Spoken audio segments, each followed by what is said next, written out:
Chris, I don't know that I've talked to you since you had, all those pins taken out of your hand. Tell us what that was like. I mean, you've got a reputation for being one of the toughest guys in the league. I guess you did nothing but help that. Um, yeah, it was let's just say I was glad to get them out.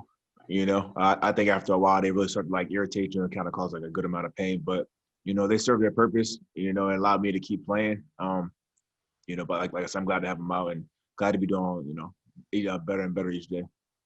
Do you remember what you were doing in 2007? You'd have been 11 years old. That's the last franchise was in the playoffs. 2007, yeah, I was 11 years old, man. That was a while ago. I tell you, but man, it feels really good, to be in a position, to be able to make the playoffs. We still got a lot of work to do, but and it's been a long year, but we got a lot of resilient guys in this locker room. It feels like it's been a long time coming, and we're looking forward to the opportunity this week to really solidify our playoff spot. Thanks, Chris. I will go over to Greg Allman. Hey, Chris, with only a few games left here in the regular season and whatever's after that, I just want to ask you, you're obviously a free agent at the end of this season. I think the team's made it clear they want you back. It certainly sounded like you want to be back. I just want to ask you how you're approaching that and whether you allow yourself to think at all that these might be your last games with the Bucs here coming up.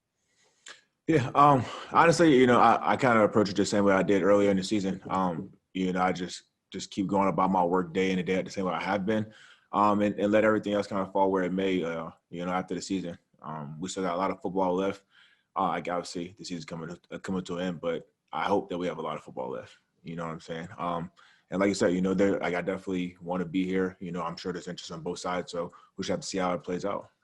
But my main focus is, winning this game, getting to the playoffs, and then going as far as we can with the guys that we got here. Thanks, Chris. Happy holidays. Same to you. I will go over to Jenna Lane. Hey, Chris.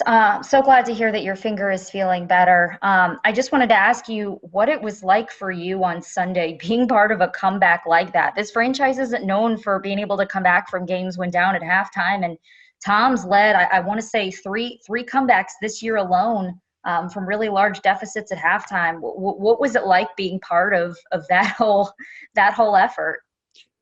Honestly, it was a bit of an emotional roller coaster. You never want to be in a game where you're down 17 points at halftime and and now your back is against the wall. But I'm very proud of the way we all fought as a team. It felt like we were all clicking in that second half and really started to put it together. So I think the goal now is to be able to put together 4 quarters of football, because I don't know if we've done that yet this year. We've had our growing pains, but I like that we're being resilient. I like that we're fighting and we're staying together. So it's only up from here. If you're going to have your backs against the wall, right? Like there's nobody else you probably want leading the charge than TB12. What was it like specifically being part of that and witnessing him go to work in that type of situation? Take us inside the huddle for this. Yeah, I mean, like you said, I mean, there's no one else that you would want to kind of lead that charge.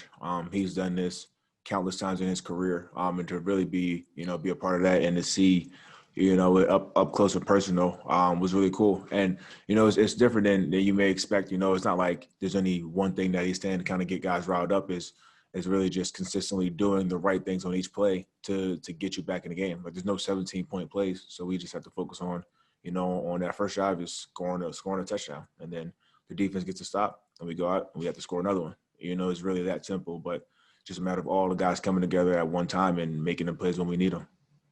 Thank you. We'll go over to Joey Knight. Chris, can you hear me? Yes, I can. You've been around Tom for several months now, but just the way he can still spin it, thread needles and hit tight windows and even deliver the velocity of 43, does that ever cease to amaze you? Yeah, no, I don't think it ever does, man. I think I was surprised the very first time we really started working together, but then after that, man, it's like it's so impressive seeing how strong his arm is, how accurate he is. Even at 43, he's still at the top of his game and so able to really produce And that's a testament to just how hard he works and how well he keeps his body, in shape. And then, like I said, it's really cool to be a part of it and kind of see, especially being a younger guy and watching him my whole life. All right, we're going to go over to Scott Smith. Hey, Chris, kind of have a Christmas-related question here, given that it is this week. Your favorite kind of Christmas holiday tradition that you as your family celebrated or did every year? Is there anything that comes to mind? We didn't really have too many traditions. I think the thing that I loved the most for Christmas was really just getting together with my family. I think like that was one of the few times that my entire family would get together, and we get together with some close family and friends and just have like a dinner, and it was a really good time. Like as a kid growing up, getting to be around all your cousins and your aunts and uncles and stuff that you don't really get to see. Is there a gift that stands out to you growing up that you ever received that was either good or bad that kind of stands out? I think one year I got a Magic Johnson Michigan State jersey, like a little throwback, and I was pretty hyped about that. I love wearing jerseys. Like I still wear jerseys to every home game. So like that kind of like throwback jersey feel was really, really cool for me. Thanks. All right, we have time for a few more. We'll go over to Luke Easterling. Chris, you guys are 9-5, and honestly, still feels like you guys probably haven't played 4 quarters of your best football that this team is capable of at that point. I know that can probably be frustrating on one hand, but on the other hand, how encouraging is it to be going into these final 2 games, a chance to lock up a playoff spot and kind of go into that most important time of the year with still maybe your best football ahead of you as a team?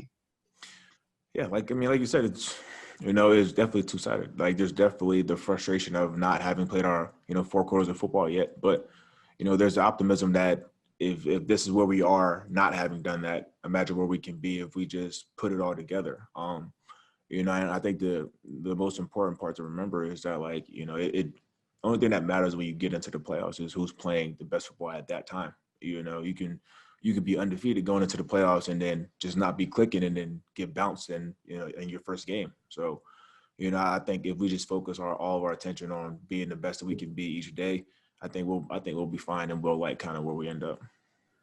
And do you guys feel like there's anything you can put your finger on at this point? Is it the fact that, obviously the training camp was weird and no preseason and COVID impacting the offseason? Is there anything you guys can kind of see as what is the most important thing that you still have to work on at this point in the season to kind of get where you want to be? Not necessarily just like one thing in particular. I think we've all had our fair share, of what's happened this season, good and bad. I think we've all been a part of this, and just us realizing that and taking accountability for that is going to go a long way with us in terms of fixing it. There's no telling where this is going to end up for us, but I think as long as we stay together, hold ourselves accountable, and continue to fight as one unit, I think we'll be good. We'll close out with one question from Jenna Lane. Hey, Chris, I know you're a sentimental guy, and there's a lot of people out there this year for various reasons who had a really tough time. And I'm just curious, from your vantage point, what is it like to be in a position to where, you're part of something that's bringing a lot of people some much needed joy right now, some much needed distractions from everything that's gone on this year. What's it like for you to be part of something like that?